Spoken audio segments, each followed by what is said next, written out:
It's May 9th of 2026, and this is the year that I said that everything was going to change for me, where I wasn't going to settle for less, where I was going to move into my pain and figure out who I could really become. And that's the thought we're talking about today, is whether we're settling for less or giving into the life that we're actually meant to live. And we all have a choice. We need to make a choice every day. You need to make a choice. The pain of staying where you are or the pain of growth. You see, pain runs through families until someone is willing to feel it for the first time and saying that I am going to continue and I'm going to become somebody else. I thought about this quote. He said that the older I get, the more certain I am that we knew exactly who we were when we were little, and the adults talked us out of it. What a tragedy. The world is full of people suffering from the effects of their own unlived life. They become bitter, critical, or rigid, not because the world is cruel to them, but because they have betrayed their own inner possibilities. The artist who never becomes an artist, who never makes art, becomes cynical about those who do. The lover who never risks loving mocks romance. The thinker who never commits to a philosophy sneers at a belief itself.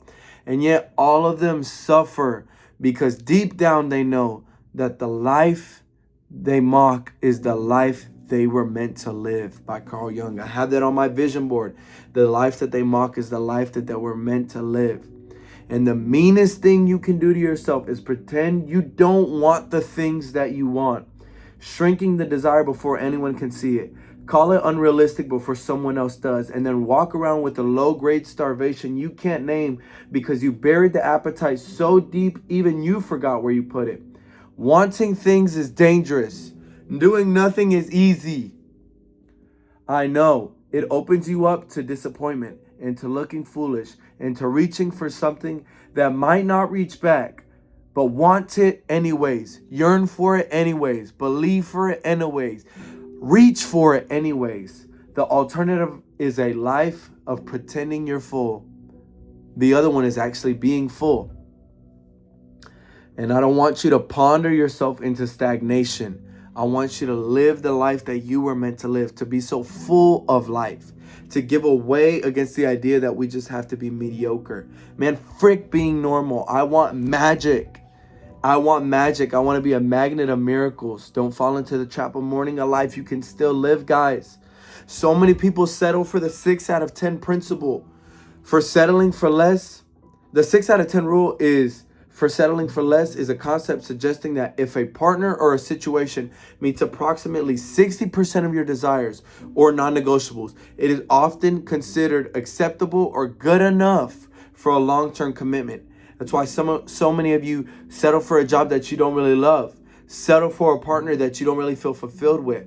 Settling for an idea about your relationship with God that is not really meant for you. You are meant to die to yourself. You are meant to die so that you can live with Jesus.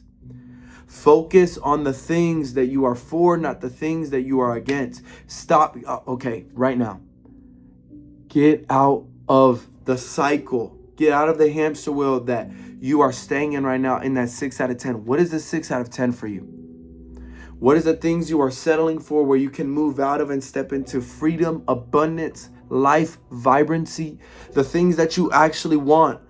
That's the thought that I was trying to get to right now, is focus on the things you are for, not the things that you are against. Many people spend large chunks of their days thinking about things that they hate. They are always telling you about something they dislike, this food, that subject, this political party, that coworker, and we are more than our frustrations. Build your identity around what you love. Your schedule should be full of things that you love every single day. Bump having mundanity in your life. I get that we're going to have to take out the trash. I get that we're going to have to do dishes. I get that we're going to have to do all of these stuff. I'm not saying that that is not true. But bump being normal. You should want magic for your life and not feel bad about it. So act as though you deeply value yourself. Act as though you deeply value your own emotional well-being and your finite time and energy. Act as though you deeply value your creative practice and your unlimited potential. Act as though you deeply value your desires, dreams, and visions. Are you acting accordingly right now? Are you getting in where you fit in?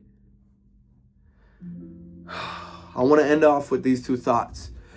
Because so many of us don't give into the life that we want because we're scared to fall, scared to fail. So I want to finish off with this quote. Let me fall if I must fall. The one I become will catch me. A better question is, how do I want to live the rest of my life?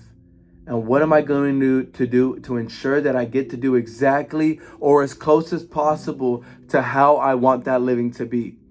I want to live the rest of my life, however long or short, with as much sweetness as I can decently manage, loving all the people that I love and doing as much as I can of the work I still have to do.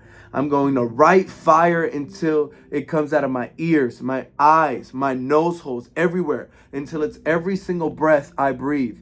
I'm going to go out like a freaking meteor. A Burst of Light by Audre Lorde.